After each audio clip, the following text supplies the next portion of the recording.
చిన్నప్పుడు train journey అంటే అదొక బ్యూటిఫుల్ మెమరీ కదా! కానీ ఇప్పుడు పెద్దగయిపోయి, మనకు పెళ్ళిళ్ళయిపోయి, పిల్లలు పుట్టిన తర్వాత ఒక మంచి బేబీని తీసుకొని ట్రైన్ జర్నీ చేయడం ఎంత కష్టం అనేది ఈ వ్లాగ్‌లో నేను మీ అందరికీ చూపిస్తాననమాట.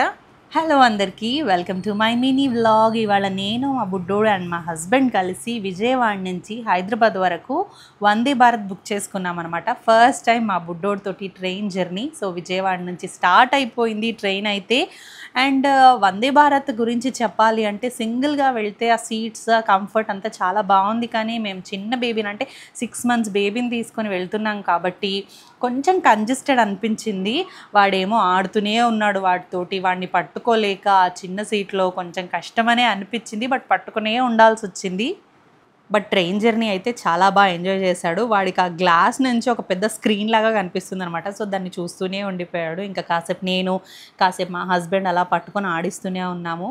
ఆడి అలసిపోయి పడుకున్నాడు. పడుకొని లేచిన తర్వాత మాత్రం కొంచెం చికాకు చేసినట్టు అనిపించింది. అందుకనే ఇంకా మా హస్బెండ్ ఎత్తుకొని మేమున్న బోగీలో అంతా తిప్పారనమాట. ఆ తిరుగుతున్నంత సేపు వాడేదో వింతను చూసినట్టు చూశాడు. భలే క్యూట్ అనిపించింది.